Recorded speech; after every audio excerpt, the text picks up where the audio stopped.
Excuse me. Good afternoon, everyone. Thank you for joining me. Guys, I can't believe what's been happening the last 24 hours.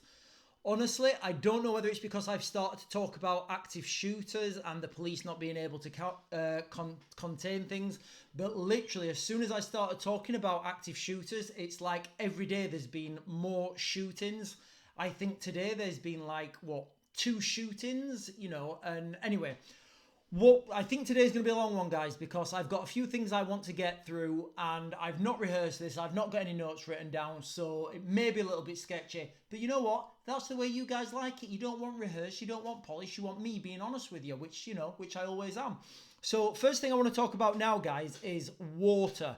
Those of you who've been following this channel, you know what I think about water. So it comes now as parts of Devon have been told to boil their water because there's, let me look at the exact phrase in here, guys. Parasites found in Devon drinking water as residents issued with boil notice. Guys, this channel and my other channels, I've been harping on about the water supply in the UK. People are paying lip service to it. We always expect in this country to be able to turn the tap on and drinking water to come out of it. How many incidents have I reported to you guys on about water, about the failure of it?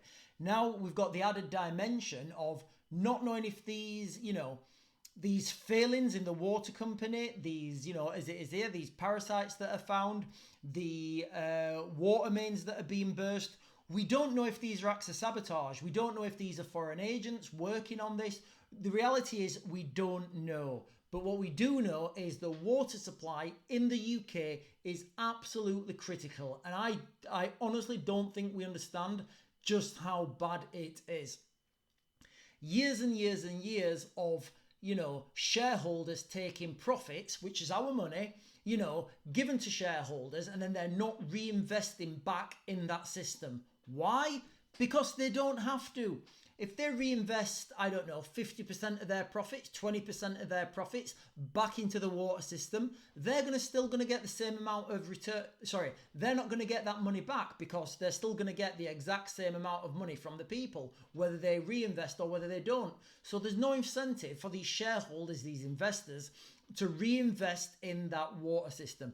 Yes, of course, they will do what the bare minimum is required. But let's not forget, privatization hang on, let me get this right.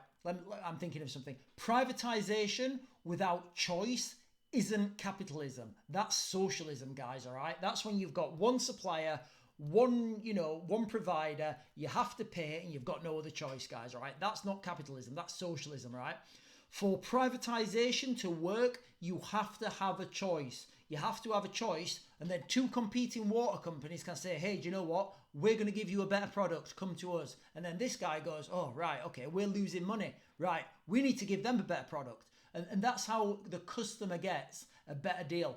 What we've got at the moment, guys, with the water supply is critical. I fear that every water supply in the UK has something like this, and it's only, and these are the canaries in the coal mine. At some point, all these water companies are going to have their failings. We've already seen like three water companies fail in the last month. So how many more are going to fail in the coming years and months, guys? Right. So what's been happening in Europe? Well, I'll go on to Ukraine, guys, first. I'll give you a quick update on Ukraine. So Russia is amassing, reports are that Russia's amassed 500,000 troops in the northern region, and it's looking like they're going to do another invasion, another mass invasion down from the north. If you remember, like months ago, the Russians were saying they were doing conscription, and then it kind of fizzled out of mainstream media. Nobody seemed to pay any attention of it. I was paying attention of it. I was looking at what was happening. But it seems like because there was no major battlefield movements, because there was no more big explosions, big bangs, it seemed like everybody took their eye off the ball. I said, guys, you know what? Everything that's happening around the world, it's just condiments. Russia-Ukraine is the main event. So what it looks like's been happening is the Russians have been conscripting, they've been training their troops up, and now they've got an army, and it looks like 500,000 soldiers ready to come down from the north of Ukraine, south of Russia, into that Sumy region. If that happens, that's going to be phase one. Phase two is going to be a push from the south below Kharkiv, not Kramatorsk. Kramatorsk's further west. And it looks to me like they're going to try and do a pincer movement around Kharkiv and then totally cut it off, lay siege to it, and then move up to the Dnipro. I've said this all along. I've not changed my mind. I feel that's the way forwards. At this point, at some point, Western troops, NATO, probably led by France now, because they've already agreed to it, they are going to have to go into Ukraine. Where that's going to lead, I don't know. Putin's already said he'll use tactical nuclear weapons, battlefield nukes. I don't know whether this is going to happen. I suspect it would, because when you're being pushed and you keep being pushed and pushed and pushed, then you are going to do this. And let's not forget, guys, all right, I want to be as impartial as possible and give you the realistic outcome. What I am it really bothers me about the way that mainstream media are talking about this. They talk about this like it's a game, they almost talk about it like it's a sporting event. There's real people with real lives and real families, real houses being bombed, being blown up, and they're not going back to them. This is, the humanitarian crisis that we've got on our hands here in Eastern Europe. Even if this stops now, it's going to be the biggest demining, it's going to be the biggest demining operation the world's ever known. That's if it stops now. And it's not going to stop now. We all know that. So that's the situation that's the situation on the ground at the moment, guys, all right? The Russians are pushing forward. They've amassed 500,000 troops or so, we're told. I've not seen them. I don't know. I'm only telling you reports of what I've got. And it only looks like it's a matter of time before the Russians push down into the Sumy. Oh, hang on, guys. I've just got a message here, guys. I'm going to read. Some politicians are ringing the bell regarding the situation in Kharkiv. They say decisions have to be made and nothing is being done. Ukrainians claim they stopped the Russians, but I don't know if we trust them. We shall see the next couple of days. Right, so that's literally just coming from my friend in Kiev. Okay, so from that message then it looks like, the Ukrainians are saying, hey guys, listen, Kharkiv's about to get surrounded. And I've been telling you this, guys, since, day one, week one. They don't want to go into Kharkiv. They want to surround it, cut it off, all the infrastructure, all the experience, all the hardware in Kharkiv.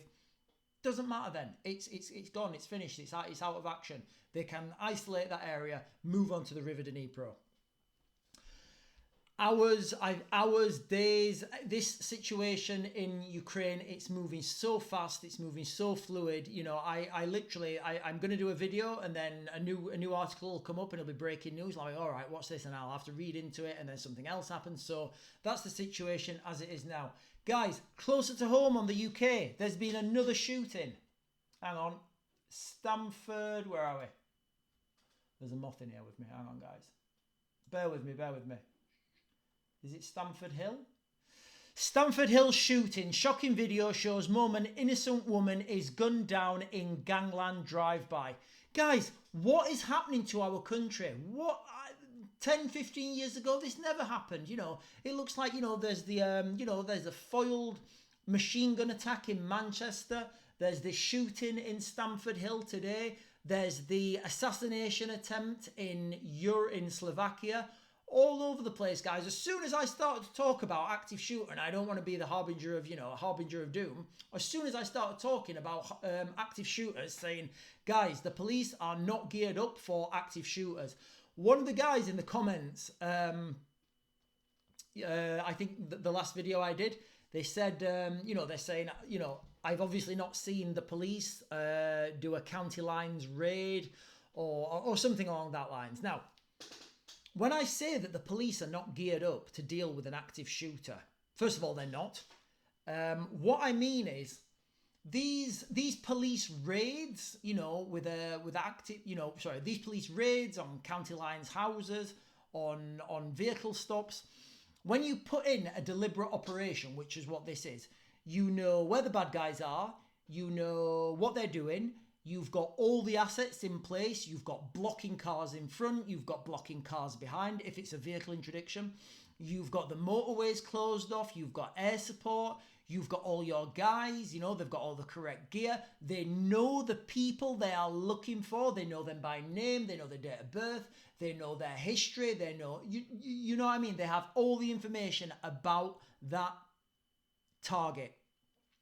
If it's a house, they'll have the street cordoned off. You know, they'll have air assets. They'll have all the right equipment. Now, and that's fine, you know, the police can do some brilliant operations. They're mostly led by military, you know, we'll sit back and command that at Gold Command, but that's a different story. Now, what I'm talking about is an active shooter where you have, I don't know, well, we don't know how many active shooters. You may have 1, 2, you may have 4, 10, we don't know. You may have, you know, active shooters on the loose. You don't know where they are. You don't know how many there are of them. You don't know what kind of weapons they've got. You don't know what vehicles they've got. And that's what I'm talking about. The police do not in a million years, the police have any idea how to deal with that. So they would have to call in the military. What's different about the military? Well, when the military are doing these jobs, they still do, you know, vehicle interdiction. The difference is when the military are chasing a bad guy, they've got limited information, they've got limited intelligence, they don't know what weapons the bad guys have got, they don't know how many they are, they have to get off the ground, they have to improvise, they have to adapt, and they have to overcome, and that's, you know, that's why they're the military, because they can deal with those situations. And because of that type of training, because of that type of capacity, how do I put this? The legal framework has to lack, because you know you can't do all that training and still keep that you know, and still keep that ability to act within certain guidelines. You know, at some point you've got to say, right, you know, this is a bad situation, we just need it to stop, we need to deal with it. And that's when the police would then say, listen, you know what, we can't deal with this, hand it over to the military. So where I will admit, you know, and I accept that the police have some really shiny, beautifully well-oiled guns, they're not the kind of people you want. You want the people with the dirty guns that are used. You want the people with the dirty holsters that are used. You want the people who know how to use these weapon systems, not the guys who stand around at airports looking cool, all right? Because they're not the guys who you want to rely on. You can always tell if, you know, if somebody's trained or not when they're carrying their firearms. Look at their sling on their rifle and look at the holster for their pistol. If it's a dirty holster and it's battered, guess what? They've used it a lot. They've been doing lots of drawing down. They've been doing lots of leopard crawling with that holster. You know, look at their sling. Is it a brand new fancy sling and it looks like it's never been used? Or is it battered? Is there little bits of, you know, little holes in it, bits of, you know, all sorts of wear and tear? If you use your kit and equipment, it will get old. You know, and the police, look at them. They just look like, you know, I don't have much faith in the armed police. The military, it's an absolutely different story, guys, okay? So yeah, that's where we are at today, guys, all right? Literally, as all the time, we're getting more and more shootings in the UK. We're getting more and more shootings in Europe. Look, guys, there's literally just been an assassination attempt in Slovakia.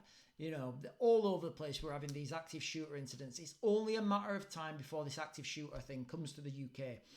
And yeah, and the police are not geared up to handle it at all, guys. And that is all I've got for you today, guys. Key takeaways: get yourself some water, because it's only a matter of time before your water company stops giving you water. Gives you an what do they call it? Hang on, what do they call it? Hang on. Yeah, gives you a notice, a boil notice. Have you ever heard of a boil notice? I've not. Anyway, guys, thanks for joining me. I'll give you another video tomorrow morning. Don't forget to like and subscribe and all that cool stuff. I'll see you tomorrow.